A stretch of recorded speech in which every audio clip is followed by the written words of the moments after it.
કોઈના નિરાશ જીવનમાં આશાનું એક નાનું કિરણ બનવું આ દુનિયાનું સૌથી પુણ્યનું કામ છે.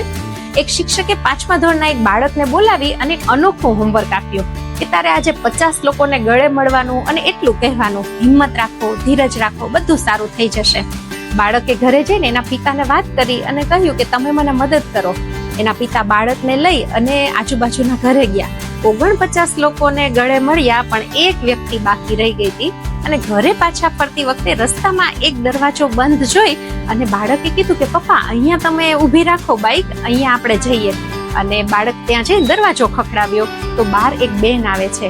એટલે બાળકે તો નિર્દોષતાથી એ આંટીને ગળે મળી અને કીધું કે આંટી, હિંમત રાખો, ધીરજ રાખો, બધું સરસ થઈ જશે. આ સાંભળતા જ એ બેન જોરદાર આંસુએ રડે છે. એને આવી રીતે રડતા જોઈ અને બાળકના પિતા નજીક આવ્યા અને કીધું કે બેન, શું થયું, તમે આટલું બધું કેમ રડો છો? ત્યારે એ બેને ધ્રુજતા અવાજે કીધું કે સાહેબ, થોડા સમય પહેલા મારા પતિનું અવસાન થઈ ગયું અને આ કરજ માથે છે. આ બધી પરિસ્થિતિથી કંટાળી અને આજે જ મેં જીવન ટૂંકાવવાનો નિર્ણય લીધો હતો. પણ આ બાળકને જોઈને મને એવું લાગે છે કે કોઈક તો શક્તિ છે, ઉપરવાળાએ જ આ મારી જિંદગી બચાવવા માટે આ બાળકને અહીંયા મોકલ્યો છે, મને નવું આજે જીવન આપ્યું. વિચારો, એ બાળકના 2 શબ્દોએ એક ઓલવાતી જિંદગીનો દીવો ફરી પ્રગટાવી દીધો. યાદ રાખીએ, કોઈને મદદ કરવા માટે બહુ ધનવાન હોવું જરૂરી નથી.